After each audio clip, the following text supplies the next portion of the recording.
I'm great. Thank you for asking. No problem. So, welcome to your first session.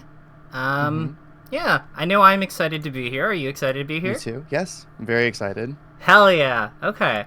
So, I wanted to just to kind of touch upon the puff quit thing we were talking about. So, you're right, technically, Okay. but Okay. there's a very specific wording, there's a specific concept that I'm looking for. What is the utility of knowing that of this information? Knowing that like 7, 9, 1, 2, 3 are open versus puff, what is the utility of that? I just imagine it just shows me where it's good for me to approach Puff. Mm-hmm. As well as it just I can see like where she wants to position herself, where I want to position myself in neutral. Yeah, she wants to line us up. Like the whole thing with Puff is she wants to line us up to her side or get below us. Uh-huh. And then our thing is usually it's from the side, like that's kind of Puff's big one. But like she also does try to like kind of like slide underneath us with like shield drop up airs and things like that when we try to Mhm. attack her in certain spots. Have you ever looked at like so if you think about any Cody versus Hungrybox or like Joshman SDJ, like any like high level like Fox versus Puff set where the Fox is like our somewhat standard Fox. Like I don't mean that Mhm. they're all the same, but like, not no weirdos like Mango or something. Okay. Yeah, yeah, yeah. Basically, if you think about the positions they usually fight in, would you say that there is some congruency between where the Yeah. Fox, yeah, like it makes sense, right? Yeah, I think so. I actually was recently watching, I think yesterday, I was just curious because I was in on Fox Puff. So I was watching Cody's set versus Hungry Bucks, I think at Supernova last year. Oh, I just noticed fantastic there are a lot of set. times, there's a lot of times where Hungry Bucks is like shielding on platform, Cody's going for a short up air. And I was like, oh, I really like the up air. I don't really use that. So I feel like I need to do better about pressuring underneath Puff. Yeah. A lot of times people get like have the idea versus Puff where like we have to keep our distance from her. We have to like play like, keep away. Like we have to be at least like 2 back airs away from her at all Hmm. times like for safety. But the reality is that she's like and like that is important. That is an Hmm. important part of the matchup. But like there's if you take a look at like when Cody is really successful versus Hungrybox, or like when Joshman or whoever like really blows like another Puff out of the water, a lot of times they actually have some pretty powerful extended pressure sequences because she really doesn't have a lot in the way of self-defense when she's out of position. Hmm. Like she's got her reversals, but like gambling on shield grabbing like is not a good strategy. Um, Hmm. even with Jigglypuff's health bar, like her health bar disappears versus Fox so fucking fast. So like, Hmm.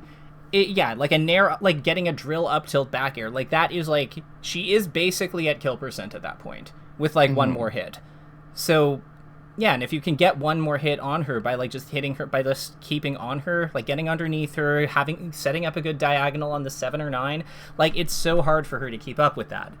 Um, Hmm. like maintaining offensive momentum where possible so that she doesn't have the freedom to bounce back as much as she normally does. That's a really key part of why he wins the matchup. Okay. Yeah, so with that out of Uh, the way, yeah, go ahead. You have a I was question? gonna say because you made a comment about the 2 back airs away thing, or Mm-hmm. how a lot of foxes feel like, oh, I need to be keep my distance away from her. I was gonna say when Cody would be in spots like doing short hop up air like below the platform, let's say on Battlefield on Puff Shield, I would be positioned closer to center, just waiting for Puff to come towards me and like maybe back air her. Like, Mm-hmm. but I feel like I'm just like noticing that, oh, maybe I shouldn't be just trying to space out here. Like, Well, I should yeah. probably put some pressure on her when she's in her shield there. Well, yeah. In fact, let's do a quick demonstration here, right? So, Okay. and can you see what's on? Can you see what's like on my stream? Oh no, it didn't. It didn't go through. Let me try this again. Okay. There we go. Can you see my... Yes. Okay, perfect. Let's just head into the training lab briefly. We'll go Battlefield. So, if I have Jigglypuff here, we'll have her face away for realism. Okay. So this is like around where you'd be, right? Yes. Yes. So let's take control of Jigglypuff's brain for a moment. I feel like this is actually a pretty dangerous spot to like be in because like she actually can hit us pretty easily here. See what I Uh-huh. mean? Yeah. Yeah. Like, she can fall through the platform, and she doesn't have to, like... The cool thing here is that she doesn't have to do it either. Like, if you've ever wondered why Hungrybox does, like, this shit, like, this wavelength stuff with his, like, double jump, it's because he Hmm. can bait in this spot, like, really effectively. I see. Yeah. It's kind of like a Jigglypuff thing, that like using that kind of movement, but like it's a lot of characters can. And what we've done is we've now created 2 problems for us to solve. We have to know when he's coming in, and then we have to know how we're going to beat it. Whereas if we're here, then we're in the driver's seat. All we have to do is just this. Yeah. Cool, huh? Okay. Yeah, yeah. Yeah, but like, and you can see like how she now has to. The burden of fixing the position is now on her, because we have our spot established. If she wants to like get out of this unscathed, it's on her to figure out how to do that. It's not on, because we're outside, we're away from all of her like dangerous stuff. Like if we're doing up airs and up tilts here, like what does she even do? Yeah, I don't know. I feel like she'd have to either come in on a timing mix-up or just avoid or just leave. Yeah. And like we can, and like the thing is, like we can also vary what side we're on. Like a cool thing about being under her like this, if she thinks that she can like figure out how to back air us, because she might, like, let's save here and like brainstorm. Like she could do something like this or something like this potentially, right? But like even like if she does this, like if she does this, or actually let's have her just go on the right because it's easier. Like it's so much. It's like, yeah, we have so many counters. Right. Yeah. Okay. So I would say that, like, as a general practice, like, try to figure out where the opponent's understanding where the opponent's good moves are, and then, like, taking simpler but, like, more direct, like, taking spots that are, like, that more directly prevent them from accessing those options. That's usually, like, a really good starting point for building any matchup. Okay. Yeah. So with that out of the way, do you have any questions about that? Or do you think we're ready to kind of like dig into something else? No, I don't think anything off of that. I think that all makes a lot of sense to me. Fantastic. So whenever I'm working with players who are like a little bit more developed, like yourself, and who have like good, like, you know, a solid amount of skill, I like it when there's a little more self-directed. So I'm going to pass it to you. How do you foresee our time today being productive, and where do you want to get started? Well, I wanted to look at the puff set that I was talking about earlier. Yep. I was debating because I was thinking, like, you know, there are a lot of technical errors that like lead to things that I thought maybe the games weren't very good, but I still think there's like good things to analyze in terms of my thought process and how it affects my gameplay. Yeah.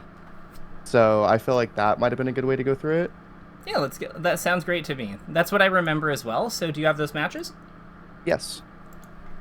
All right, fantastic. Can you send them my way? I also well, I was gonna say, I think the first and the last game are pretty close games. 2 and 3 are kind of blowouts on either side. But honestly, like the second one's like not that bad of a game. I think just one terrible blunder happens and kind of just ruins my mentality for the rest of that game. Yeah, what was it? It was he misinputs a rollout somewhere. I think he meant to pound and he accidentally rolls out. And I think, okay, I'm going to dash, because he's like in the air. So I'm thinking, oh, I'm going to dash up smash him. But he lets it go right before I get it and just hits me. Or he like goes the other way towards center and then turns around and hits my up smash. And I just die for it. It was like a really goofy thing that happened. And I think we talked about this too. It was just like a set in front of everyone in the tournament watching. Where I was just like, I guess kind of embarrassed. Like, oh, that just happened to me right now. Okay. It was just like and then I think from that point, I'm just playing on super tilt for the rest of that game. Yeah. Okay. So I guess my question there would be, if we're analyzing this second game, what are we looking to take from it? Like, because I think that there's a lot of things that could make sense to take from it, but like, it's also a blowout, so I want us to be specific so we don't like get hung up on, you know, nonsense, you know? So are you thinking that one's worth looking at to look into how we can spot when you're on tilt and like address it effectively? Because that would make some amount of sense to me. Yeah, I was thinking that, but I was also thinking maybe it'd be good to go over the first game first. Okay. But yeah, I think I'd rather look at the first game first, honestly. Totally fine. So that's what I've loaded up. Okay. Let me know if I've shared my screen again. Let me know if you can see it. Yes, I can see it. Perfect. Wait, is this Fire Puff? Yeah, this is Fire Puff 12. Oh my god, that's so funny. Yeah. But I feel like there are like two habits that I noticed that I guess maybe a general Fox thing is there were many times where I would like whiff an aerial and like just shine that where the shine has no business ever landing and just getting like grabbed for it, or yeah, I feel like I try to use shine too much or I over rely on it Yeah. and kind of get like I lose neutral a lot because of it. Yeah, so like this one right here, I think is a good example of that. So like here, you get him into advantage state. Like I see you messed up the laser there, so I'm assuming that's why you backed off. And then you go for like this jump, but I'm just wondering, like this shine. I'm just wondering why this isn't like a back air.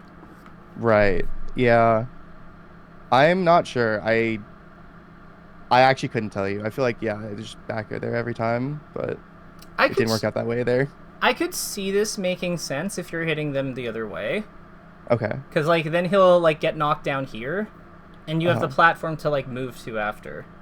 And I'll do it more at low percents, I guess, but I feel like here, especially at, like, 52, and he's in the air, like, I kind of, like, just think I should just back air here. Yeah. Because, like, the other thing here is, like, you're clearly trying to hit him, because the next thing you do is, like, you double jump out, and I thought you were just going to go onto the platform, because I would be like, okay, at least we bailed out effectively, but you just chase him, and, like, to me, had he not, basically jumped away and back aired, like, imagine he dash dances here. Like, this can very easily kill you. There are many times in the set where I think I do something similar that I think is also one of the bigger bad habits. Probably at least top two thing that I noticed was, I'll just, like, be in a maybe spot where I should reset, but instead of resetting, I, like, elect to throw an aerial that he can just really easily outspace and whiff punish me. Yeah, so what is it about this aerial that allows him to outspace and whiff punish you so easily? Like, what is it about the setup on it that doesn't make it particularly effective? Well, I think I'm already starting, like, pretty far away from him. Like, he's already, like, almost outside of the range before I even start it. Mm-hmm. And I'm also starting from the shine where I only have my double jump. Mm-hmm. So I just feel like I don't really have much access to any more drift than I did. And it's just like a full committal, really, I don't know. I'm just not a fan of that back air here. Yeah, and the other thing here is, like, with where you start it, you're so low to the ground that, like, you also can't make it to top platform. So, like, there's no ambiguity here. Like, the instant you double jump towards him, like, from this spot, all you can do is basically just, like, drift away and land. Or, like you have to, like, land on the floor somewhere, basically, once you get to about this point. And I think it's not necessarily a bad thing if you choose to, like, do it below the top platform. Like, that's not the main problem. The problem is like, by jumping this way and, like, hard committing your drift here and doing it out of a double jump, like, there's no... all he has to do to beat this is basically just, like, stay outside of about this area. So stay behind this line and he's fine. Like, roughly, like, it's, like, around here. And... it's just not a productive use of our time. So, what do you think you want to do instead here? Like, do you think the thing you want to change is the shine, or do you think the shine is okay? I think the shine is less bad of a thing that I would want to change than, like, the back air. Like, I feel like the back air is definitely more of a blunder on my end. Okay. Like, from the shine whiffing, I could just, like you said, go to side plat and just, you know, try to gain a position from there or move around after landing on side plat. So I think I just like changing the back air more than changing the shine. Ideally, I would just do a back air there, but I feel like the back air after the shine is more of a problem. Gotcha. So, you know what? But if we change the shine itself, we also change the back air because the two of them happen together. So, you know what? Let's be ambitious and say that we can change that play too. So what we're going to do is we're going to track our what are the decisions, like the things that happen leading up to here, and we're going to figure out what we can know how this would look differently, and yeah, so we'll put together a little map, so to speak. Okay. So here we have shine, fast fall shine,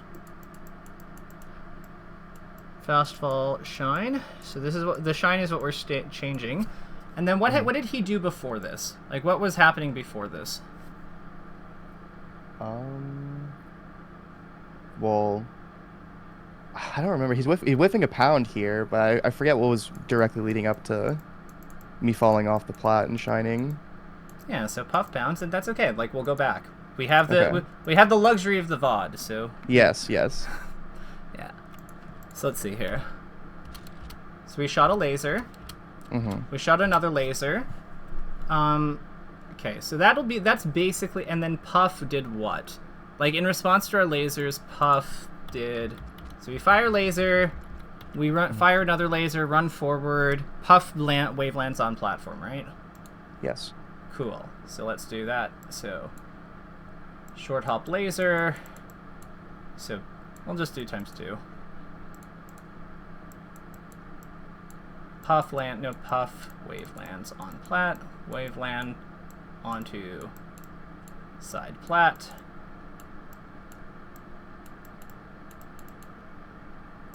Then run crouch. And I think that's what, like, that's it. That's it. Because I think what happens then is, oh, we full hop, puff pounds.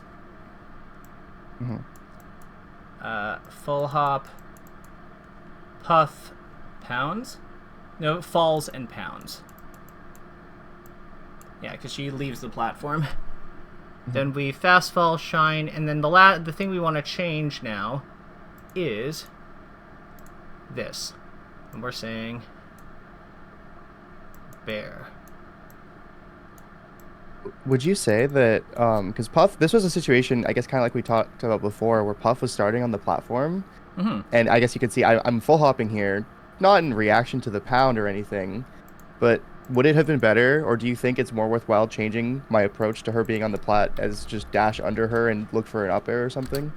That is what. Well, you kind of do that. Like you're running up and crouching under her. Uh huh. So you are playing in the 2. Okay. Like you're playing you're playing in the 2 and 3. I guess I put myself in a good position, but didn't think what I would do out of it well, or like I don't know why. Like I think this. I don't know what I'm looking for with the full hop. I think the full hop is good. Okay. Like I think like what problem do you have with the full hop? I guess I wasn't. I don't know. I felt like maybe there's a world in which I jump into her bear here, but I don't know. Maybe it's too laggy. Well, I mean, like what you could do is you could run a little bit further. Like instead of like stopping here, you just stop here. Okay. Okay. Yeah. So we can even make a note of that. So run crouch, and then it's like, so run crouch, and then we're just gonna like flag this too. And then we'll say, sorry, run a bit further. Okay. That makes sense. I like that.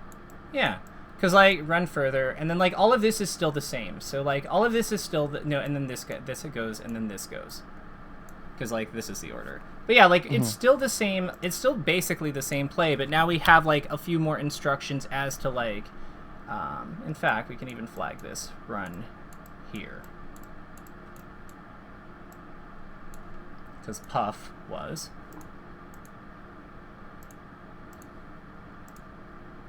Here.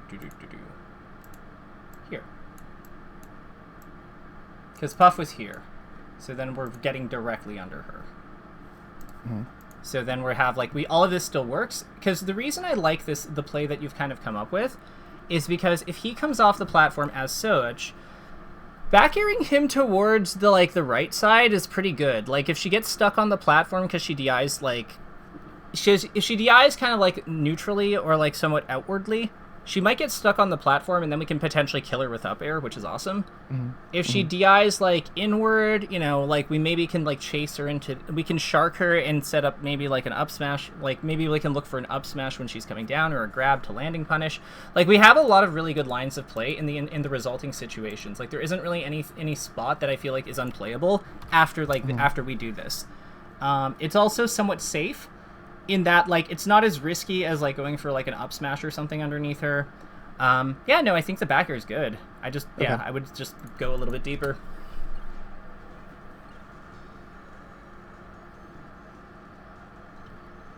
Yeah. So like so this back air is like the thing that Puff looks for. So like these you see how you're like in shield, and then you back air out of shield to try to hit her for being up here, but she just kind of like avoids it. Yeah. That's a big thing. So let me ask you, why did we shield?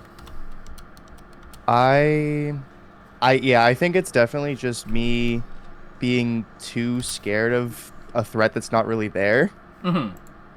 So I guess it's just, I don't know. I just feel like it's maybe lack of experience playing this spot. So I just think that shielding is worthwhile, but looking at it from here, I just don't really agree with myself in the past. Yeah. So let me ask you, how often would you, let's keep watching, but how often would you say that situation comes up? I would say at least happens a couple of times each game. Got it. So there's a lot of margin to be gained from playing that spot more effectively and having a better grasp of like when to shield and when not to shield. Mm-hmm. Yeah, I see what you mean. Like even here when she's respawning, like you go to the platform, love this.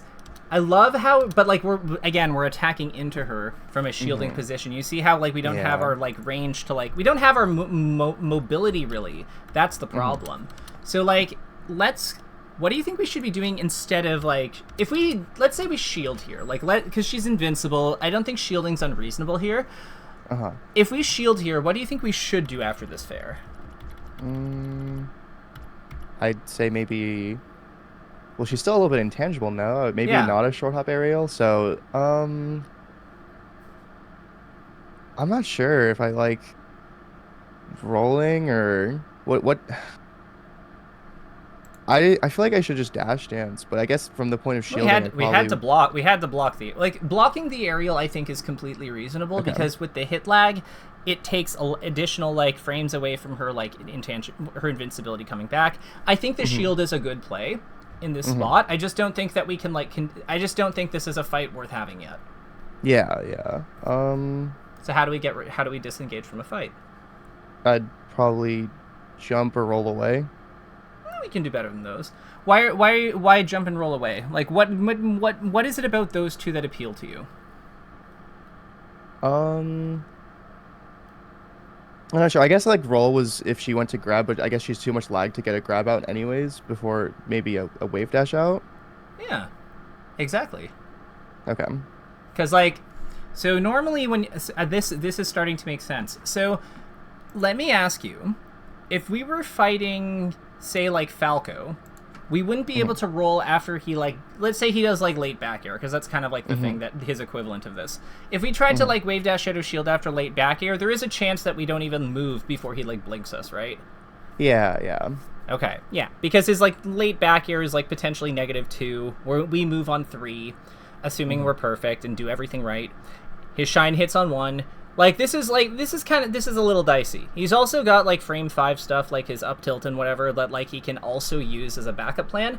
And, yeah, like, so it's like, this, against a character like Falco or Sheik, or another Fox, or Peach, I can totally, or, like, Falcon even, I can totally see how, like, rolling and jumping make sense here. I still think I would try to wave dash. Like, a lot of times a good wave dash still gets you away from, like, aerial into, like, frame 5 tilt, just because you move on, you start moving on 4. So if they're -2, -1, -0, you're still moving before their thing comes out if you do it, if executed well.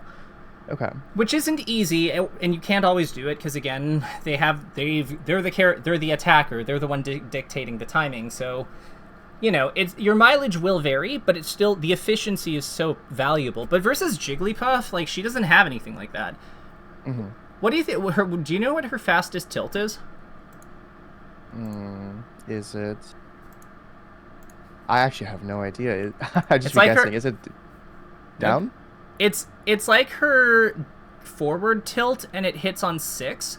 Her up tilt doesn't hit until like 8 or 9, and her down tilt doesn't hit until 10. And her jab hits on 5. So like, she's slow. In this spot, she's so slow. Like, if you like, this is not a hard wave dash out of shield. Okay. Yeah. Got it. I bet you did not know. I bet though, you probably were not aware of that though. No, I did not think of it. No, definitely not. Because yeah, like you said, versus some of the other characters, you could see the wave dash being a little like harder, a little dicier. But versus Pop, I was not thinking that the fact that it's just easier. She has less quick moves to get out in time. Yeah, this is actually good because this is one of her main weaknesses as a character, in my opinion. Mm-hmm. Like, the thing about Puff is that while it's true that she has all these like crazy like superpowers in terms of how she kind of traverses space and stuff, she doesn't really have a great her actual mix-up after landing from the aerial is actually quite poor. She doesn't have like a fast move unless she's like close enough to rescue or something. She doesn't really have a quick option that actually frame traps wave dashes out of shield, unless you're like playing like Bowser or something, or like Link. For the people who have normal jump squats, like which I'd say is anyone like 3 through 5, so like any of the top tiers really. Yeah. She just doesn't really have anything that catches them for doing this, because she literally just doesn't have a move. So I would say like this is let's define some things here, because I think that I'm very confident that this is worth digging into. So okay. What I want to know, oh, this is not a square. Okay, whatever, we'll use a circle, it's fine. So here we shield, and what do? We full hop out of shield? Full hop forward, yes. Oos, falling bear. Okay, so this is the thing that we're going to change, but how did we get into this spot? The spot where I'm full hopping out of the shield? Well, yeah, well... It was like, on respawn, I moved around from the platform, and I dashed towards her, and she was coming down with an aerial, and I shielded the aerial. Yeah. Let's just confirm that. So, yeah, so you move to the side platform. So move to side plat. To side plat. And then Puff chases. With chases with intangibility. No, with spawn. No, with spawn invuln. And then you drop down. So you ran off the side, right? Mm-hmm. Okay. Run off plat. And then she like what? She like fares? Yeah, she fares my shield. Yeah. Why do you think we're writing it out this way, by the way? Like, why do you think we're writing out the interactions that came up that preceded the one we're changing? I don't know. I think it's just maybe good to see like if like especially in common scenarios, like how we respond or like interact in these common areas, or like just what leads into our decision making in like the key moments. Yeah. And if there's any like habits, like let's say if this interaction happened 10 times and I did the same back air all 10 times, like it'd probably be, really, really insightful into, I don't know, me, and saying, oh, when I see this happen sequentially, I need to like be mindful of that and change the habit. That's part of it, but I think there's still value in this method, even if the situations where we do our shield or whatever thing we're changing, even if like there's variability in these situations, I still think there's value in seeing how we got there. The reason for that is, do you drive? Yes. Okay. Have you ever had the experience of needing to go somewhere and you're like, you have someone giving you directions, but they give you directions like really late, like they're just kind of telling you as the turns come up, like what you're like, and is that easy to work with compared to when someone is like kind of gives you the general route, loads the map directions, you get to look them over beforehand. Which one is easier to work with? But definitely the one where you have it in advance, like as opposed to like the last minute. Turn right here. Right. So, these are your map directions. Okay. Because like what we're doing is we're charting how we got into the situation where we needed to do the play. So we have like our mind is prepared, and when we see it happen, these things happen in different situations. Like we might not have to break them down step by step like this, but like as we go through this, I challenge you, try to see if you can call out how we go into shield in some of these spots. or how we like go like we give up going for like an aerial that we don't that might have been like really good and yeah, like we shine instead of going for a falling aerial. Because I think that like that is going to give us like a lot to work with, just in general here. Like, because the thing is, these things will come up in more than just these two situations. They're going to come up in a bunch of like slightly similar, but not exactly the same situations. Yeah. So having like a bit of a blueprint for how those situations tend to be structured, tend to look, it helps us like catch them as they happen. Do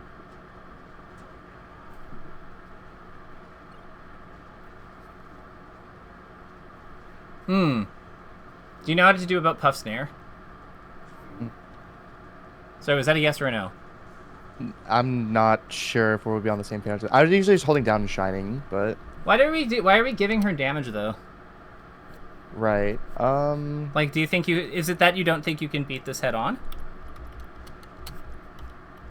Yeah, I think that's the I guess I never thought that I could, so I would just elect to like ASDI down and go for something afterwards. So what if you absolutely can beat and or trade with this thing head on? What do you think would be involved? What do you think what are some moves in this position that we could do here? Like what Up are smash? Yeah, I like that. Probably nair. Yeah, like that too. If I were facing the other way and not running into her, I could probably up tilt or back air. Yeah, and the cool thing is you were away from her. Like you dashed away from her.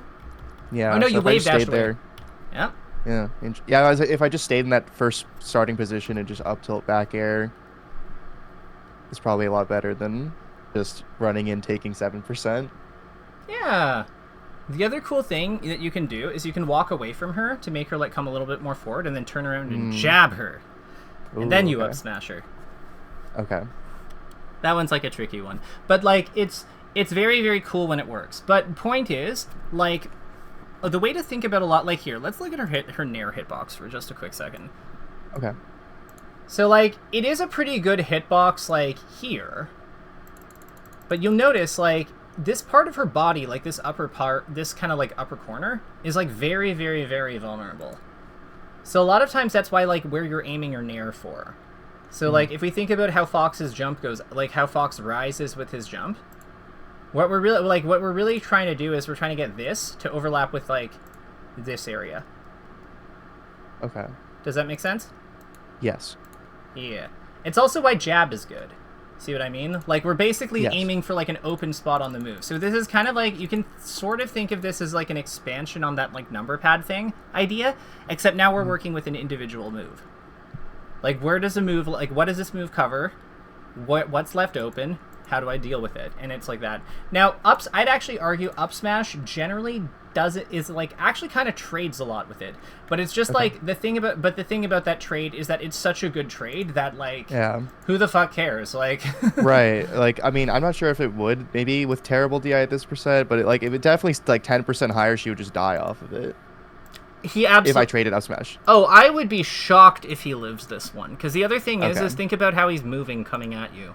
Yeah, so he is holding straight towards me, so yeah, like he's coming full in on, like he's holding full forward. Like yeah, no, he is dying here. Like there, not a chance. You know what? Just for posterity, I'm gonna calculate this real quick. Okay. I'm curious now. Like, am I right? Did I lowball it? Wow. Okay, wait, no. He's dying here. Oh, but he's a little bit off the ground though. Okay. Wow, he's like barely alive. That's crazy. Okay. Damn, I'm wrong.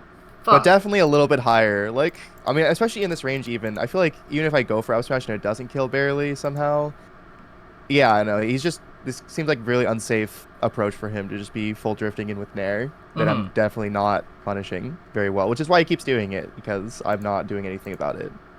You know what? And on that note, I think that this is actually a really good argument then for potentially like nairing him then, because like so like here's what I'm thinking. So if we like naired him, right, and he's holding full forward, like just full forward, like he kind of like if we get like a weak hit one, like this one sets up so well for like a kill, like this one here with the strong hit, he goes over here. It doesn't really give us, it's not quite as good, but like it puts him above the platform, which is nice. Because then we can like look for up airs from underneath it. If he does hold full in, we probably can actually just kill him. Like this, there's a lot of really good stuff here. In other words, I think like you know, without like dwelling on it, I think that, like the big takeaway here is like, especially if Puff is facing towards you, I think it's like good if we were like a little bit more willing to contest her. Okay, yeah, that makes a lot of sense because I'm not worried about back air in that case.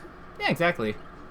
What the block that I think is most controversial in that question is 6.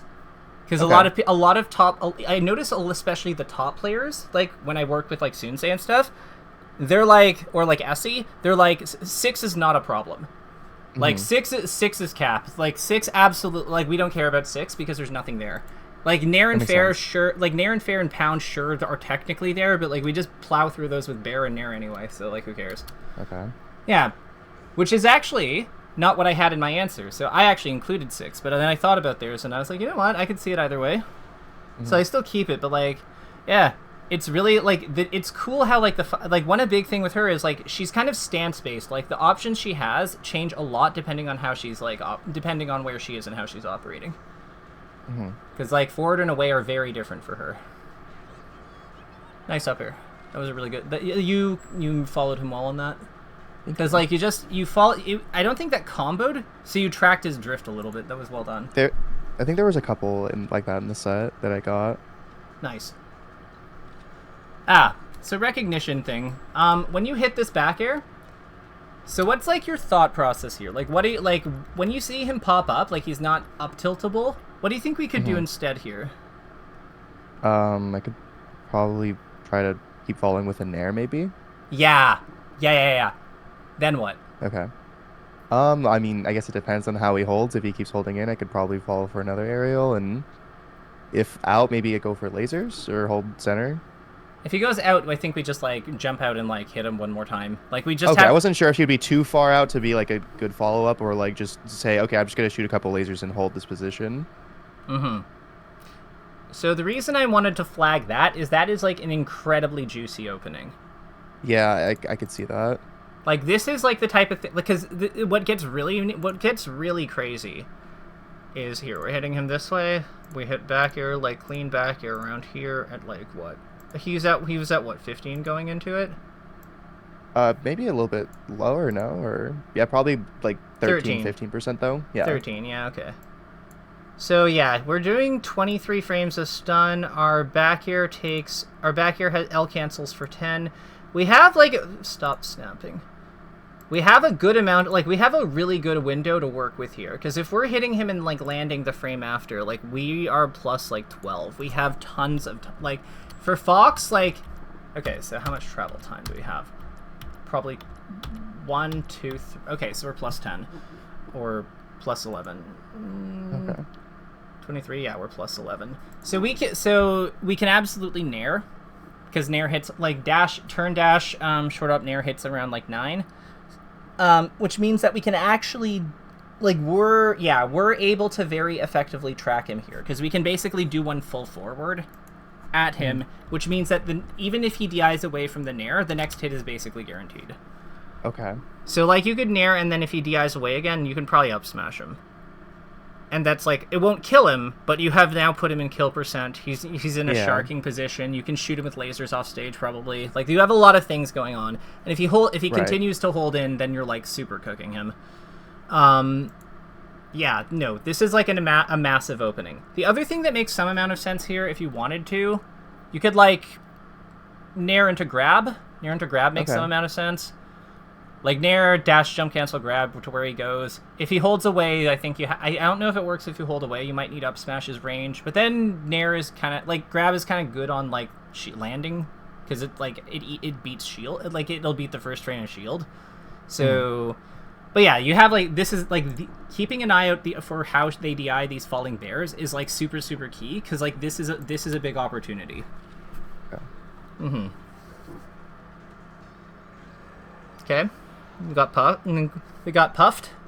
Oh, I think I misinput here. Yeah. I don't know what I meant to. I think I usually just like doing falling up air or turn around up tilt, like in a spot like that, into like another potentially a back air depending on his DI. Gotcha. Yeah. I mean, like, I get it. Like, so do you think the laser messed you up?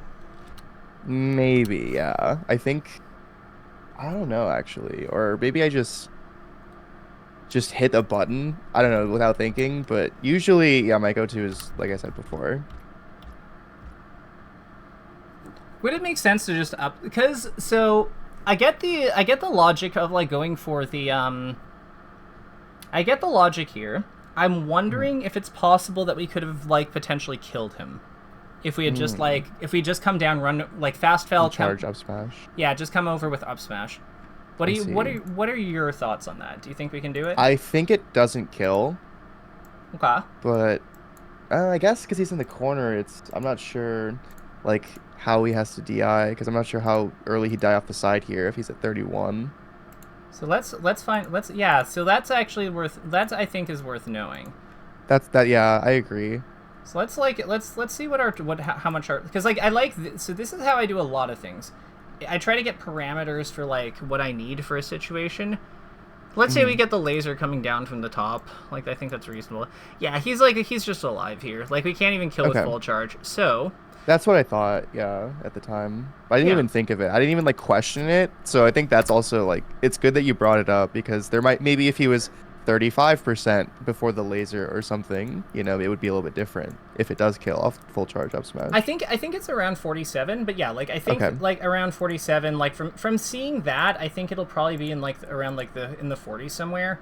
Like if we Okay. hit him with one laser, boom, boom, boom, and then let's say we get a bit of charge. It Yeah. sounds higher than it I imagined. Like in the corner especially, like where he can't like if he DIs full out, he would die off the side. Honestly, like Puff is pretty like Puff. She dies like Puff dies early. Lol. No, I think that here like the big thing is up throw up air kills in a lot of these Okay. percents. So like, Mm-hmm. because the other thing here is like when if she doesn't have like the room to DI, you see how when we start higher up, like how like her losing the room to DI is like a really big deal. Mm-hmm. Like that. So a lot of these percents, I think like up throw up air is going to be the wave, but um. That said, what I would say here is, I get if you could do this play over again, what do you think it would be? Do you think it's short hop up, or do you think that you would go for like something else? I guess like at this percent, it might be a little higher and be harder to combo off of. Like maybe I could go for a grab into an aerial for damage, like up air or back air, but How confident are you that she's holding to the right? mm, not very confident because she's next to the corner. Okay, and she's not really at kill percent, but like I think Actually, well, if I grab them, then yeah, she would probably be holding. That's the thing I was afraid of, I guess, is grabbing here, throwing, because if she full DIs away, it's hard to get a follow-up. Like maybe I yeah. can land a nair or something, but so yeah, actually I don't know if I don't think I like grab. I'd probably up tilt. I was gonna say, like, with what we just learned about like late back air, is there any possibility of us like it would be precise, but what if we jump over onto this side of her and back air this to the left? Hmm. You see, like Yeah, you see what I I mean, see what right? you're saying. Yes. Mm, I don't think I ever would have thought of doing that because I guess I wouldn't. I don't know if I feel super confident, especially with how late I got there in getting the back air, like precisely in this specific instance. Yeah, like if she's like a little bit over, like if she's where the laser is, like Definitely, if animated. she's over, I feel like I would be more confident going for something like that. I feel like in this specific one where she's right at the edge, or like really, really close to it, and I'm kind of like she's already waking up at this moment, right? She's pretty close to actionable again. Yeah, but we can recover some of that time by just not shooting the laser when we're coming Yeah, over. Like we can like that's an easy compensation to make, I think. Like we right. also if we know that we might go for back air, we can also like head up here, like Okay. go to this spot and then plus like like we can also take Hmm. a different path. Like we can use like we can fall this way instead of going Okay. here and over. You see what I mean? Yeah, yeah, I do. Okay. I do like that. Yeah. Huh. It's not like a huge change, but like it's more. I just want to like make sure that we're aware of some of the options that we have available, Yeah. because there's like a lot of payoff moves, like a lot of like really powerful like open ups we have, like we're not fully using them, and that's okay. Like that's that's what I'm here for. But it's I want to make sure that you're aware of them going forward because it's I think this matchup can be a lot of fun when you do yell this stuff.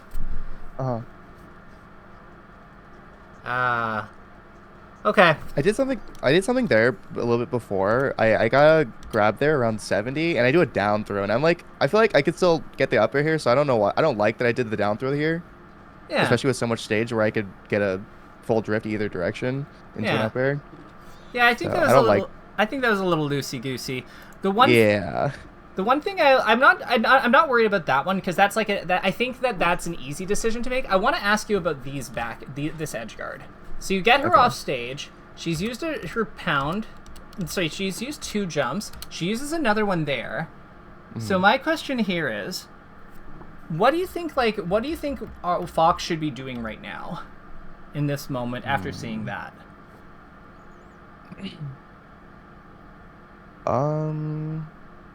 I feel like I could threaten more with maybe a double jump back air, or I could be on side flat where I'm closer to threaten back air. Or I could also go shark underneath her with her up air. Let's think about this. Those are all... So, of those, I like the shark with up air the most. Okay. But let's think about this situation a little bit further. Okay. So, like, when do we... If Jigglypuff... Like, you see how Jigglypuff can, like, drift, like, a great deal away from us, right? Yes. So...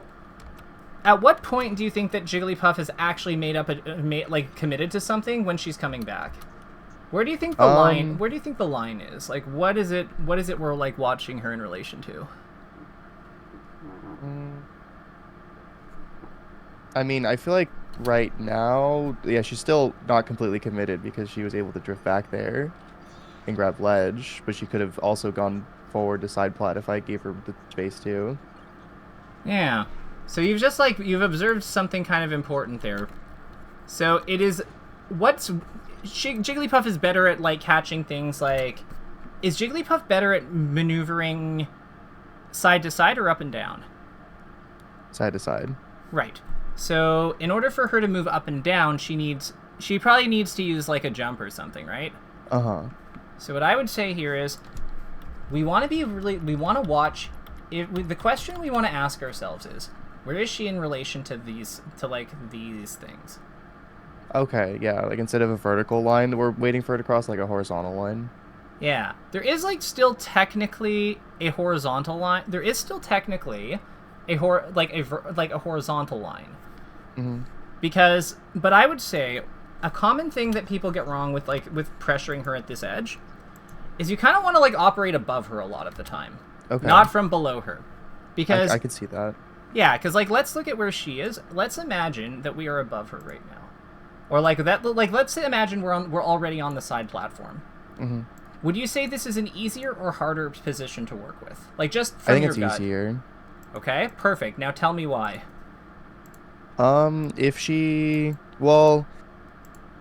Because I'm trying to catch her. She ends up going above, like directly above where I'm standing, and I try to full hop up air, but she just drifts back and avoids it because her aerial drift is really good.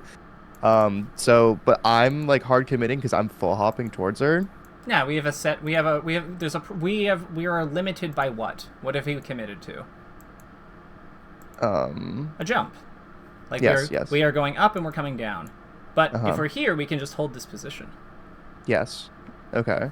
Yeah, and I guess I sometimes would do that where I'd position myself on like side plat, and maybe if they drift a little too close, I would, hit a back air. There's a Puff player I used to play all the time that would just kind of hold forward into me wave dashing off the platform, back airing him for going low, but... Yeah. Well, and the other cool thing here is that by being in this position here instead of this one, because in my mind, this is much stronger than the other one. I would say one thing that opens up is like we can fall to the edge with like this kind of motion. We can back air. We can back air on the way down if we want to like guard that area. If we want to guard this space, we can back air on the way down, which is like quite strong. But the other cool thing here is that like once we're on the edge, right? We've kind of we kind of create like a field around ourselves that she doesn't really interact with all that effectively. So like we kind of influence a space like this all of a sudden. right? Because we can go up to, like, we can back air up to about this point. All of a sudden, like, this is basically kind of the space we can, like, this space, like, above this line, is kind of the area we can put, like, our ledge hop back here easily. And, like, everything in this area now is now under our control, because, and with her losing jumps as she, like, hangs out off stage, that is a problem for her. Because she can't, like, stall off stage forever. She's going to have to make a decision. She only has 2 jumps. Like, she only really has 2 jumps left. And they're the smallest one she has. So there's I would say the horizontal line is kind of like around here. Do you see what I mean? Because it's like the space we control with the, like, in relation to the ledge. And it's also like, so as she comes in, this is like what we want to be watching, like, from up here. Actually, I don't see the line right now. I only see, like, the game feed. Oh, it's probably because it's like. Or are you showing it on, like, your mouse? Yeah, I don't see that right now either. Okay, let me try to fix this. Oh, I know what's going on. I'm streaming Slippy, not the fucking screen. Like here. There. Okay. Yes. Oh my god, I hope it's okay. There were times earlier where I would see your mouse and I would like see what you're saying. Oh, I wish you told me sooner. I feel so embarrassed. Oh no, I'm sorry. I think I should have said something sooner. It's all good. Anyways. Anyway, I'm so sorry, but, like, this is, like, it's all good. But yeah, you see what I mean here. So, like, if we're up here, and this is so much better than being down here because we have this path, this very convenient path to, like, protect this territory that kind of looks like this. But we also don't have to do that because we can also, like, full hop up here and come down. We can also do that with short hop, which is, like, just a smaller version of that. Like, we can also dash dance up here and, like, fling shines at her if she leaves herself open because we have, like, this whole space to work with. It's so much more suited for what she's actually, for the spaces she's actually, like, looking for. And she doesn't have things, like, in this section or here, here. But, like, again, she's going... It's really hard for us to play into these when she's over here. Because we can only really do it on the way up. Whereas here we have the, like, which is a very fixed trajectory. Whereas, you know, by the time we're at the top of our full hop, we have all this, like, drift to work with, right? Because so that I think is why this is, I would say, a really clear way that we can, like, improve how we're, like, handling this situation is just to not back up, is to, like, just control this area, like, more effectively. Okay. And do you see how, do you kind of get how you would do that? Yeah, I do. I do see that. Nice. So what do you think? So in this specific situation, with how he recovers, what do you think you would do? I'll play it out so you can see it. Okay. Well, I would probably get on side platter out now. And I guess I don't know. I'd probably try to contest when he jumps forward with a fair. I feel like I could maybe land a back air trade, but your back air is probably going to beat that fair. Yeah. So I feel like I'd probably go for a back air here when I see him drift in this close, or if he gets more threatened by the fact that I'm on side plat, because I feel like maybe he wouldn't do this fair the same way if I was on side plat right now. Yeah, he might be, like, further back here. Yeah, but then I could potentially just, if he drifts back, he has to jump again. He has to come down to ledge at some point, so I can jump off and threaten bear there. Yeah, you could, like, jump backwards like this, fast fall to edge if you see him come in for pound sheaves or something. If he doesn't come in, you just fall to the edge, like, stalled or something, and then, like, you're in work from there. Like, you have, like, the options are very... you clearly have the right idea. Okay. Like, you clearly know what you're doing here, because, like, yeah, all of that makes sense. Great back air. The full hop there, like, the delayed, everything was, yeah, crisp. Very, very, very crisp. Oh, I've seen this movie before. Habits. Yeah, that was, like, 2 of the things I think I mentioned. Was one, I was just shining. There's, like, I whiff a drill and I just shine, where I feel like I should probably just move afterwards, like dash back or something. And then I get into a situation where I've recognized, oh, I'm not comfortable, or I feel like I'm whiffing a lot of things, and I just do a panic full hop and think, oh, I'm gonna come down and hit him with something, instead of just kind of, I don't know, boarding the situation. Yeah. So this one I think here is, like, this is a big one. So, like, this one I think is fine. I think that this is another situation where we, like, enter our shield when we don't have to. Yeah. I would say that, like, there's if you do this full hop, I want to double jump to the top platform if I can't stop it, or we just wave dash out of the way. initially. Like, I think those are the two lines of play that make the most sense here. Yeah, that makes sense to me. Yeah. In general, I would say, as a general rule of thumb, the way that people like a very common way that people look to beat Fox players is they look for jumps where he doesn't have a lot of control over the situation, because he doesn't have his he doesn't have his full range of motion, going into where he's jumping in a spot where he doesn't have his full range of motion available to him. So a good example would be jumping at a shield, because that's what happened here. Another one, there's the shine. a couple. The shine earlier is actually an example of this too. So yeah, so I think in this spot, because we can't, it's not off a shine, it's off a full hop, so it's different than the one that we did earlier. But what do you think we would what do you think we would do instead here? What led up to this, and what would you change?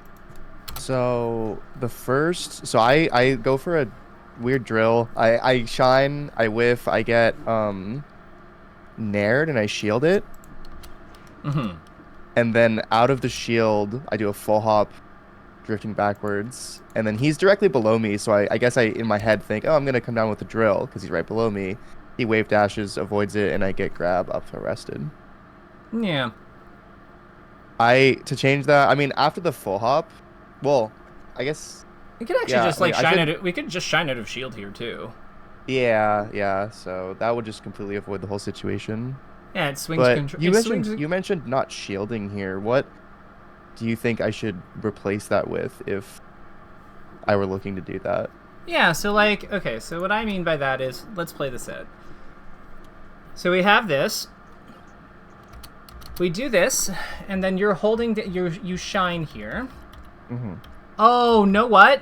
No, we can't get rid of the wave. We can't get rid of the shield because it's part of the wave dash input. I see. Okay. Yeah. So this actually makes a lot of sense.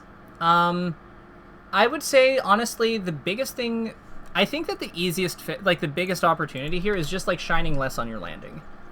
Okay. Yeah. It happens. Too much this set for sure.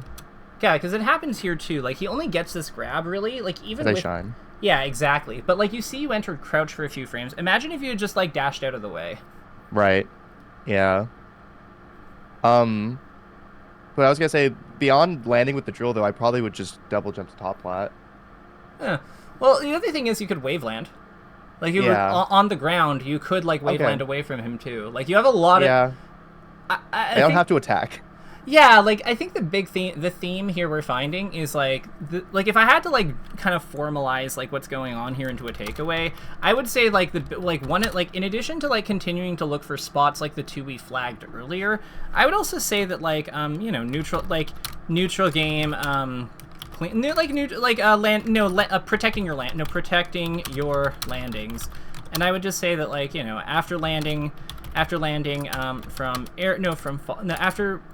when landing from full hops and other jumps, jumps/aerials, look for wave land, dash away, up tilt, etc.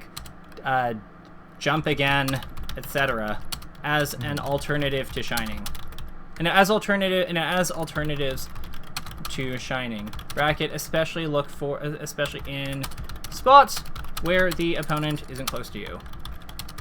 Isn't on you. Isn't overlapped with you. Because if they're spacing to beat your make sure that they don't get shined or something, they don't want to be too close so they get shined or something anyway. So that also helps give you time to run away if they're not set up perfectly as you're landing. You know what I mean? Yeah. Aside from that, so that I think is a big one. What's something else that you would say you've learned today that you're that you want to apply to your play? So we also went over the me shielding or like between stocks when I shielded his fair, and instead of wave dash out a shield, I did I full hopped out, right, and I went to attack him, I think, afterwards. So I think being or recognizing that I shouldn't take the fight, I think that's like a big thing for me. Is I guess in general, not just in those specific spots, but that specifically, I just need to recognize I should avoid the fight. Yeah. There's also disengaging from unfavorable fights, and it's like when after blocking spaced aerials, use wave dash oost to to avoid puffs.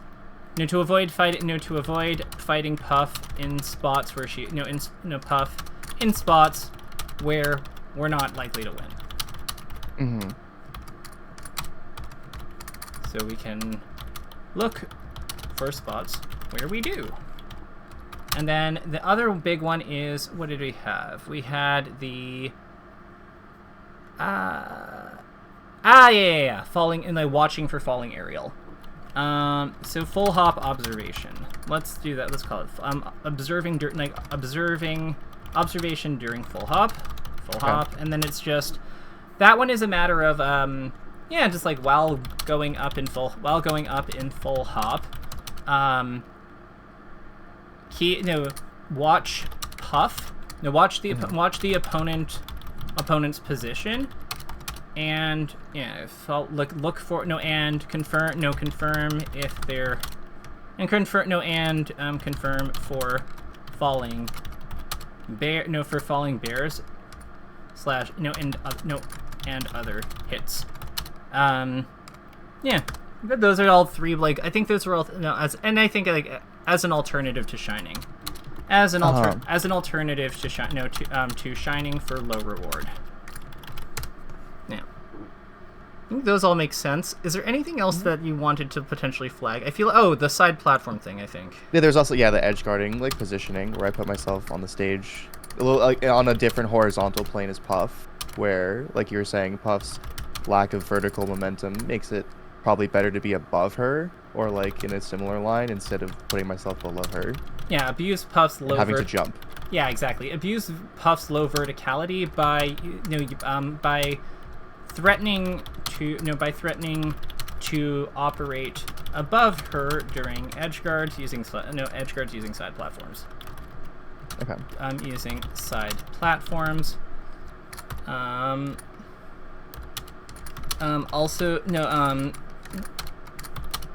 Leverage ledge invincibility when she is closer and closer to the stage, bracket both vertically and horizontally. Amazing. I think that these are all pretty actionable. Again, like with Genesis, I'm not expecting I think I would caution against trying to overhaul too much if you are trying to perform at Genesis. But I don't have much time anyways to practice because it's really soon. Yeah, exactly. So I don't know how much I'll even play before Genesis starts. True. So I did want to say thank you for booking, and I certainly think that this was productive. Do you have any but I do want to know your thoughts. Did you find this helpful? Did you did this kind of method, this style of coaching work for you? Just any feedback generally. No, I think this is very helpful because not only was this helpful in the context of Puff, but like you said, there's a lot of different things that I can apply to any matchup. Mm-hmm. A lot of these things like protecting my landings, knowing when to take my fights. These are going to be helpful in any scenario, and I would say that these are also common problem areas and not just this matchup. So I thought this was very insightful, very helpful, and I'd love to do this again sometime. Well, hell yeah, I'd love to have you back. So I'm just going to give you a heads up that I am taking 2 weeks off after Genesis, but I am starting again the first week of March. So if you want to book another session, just let me know. And in the meantime, I have kept my 6 o'clock waiting long enough, so I have to go.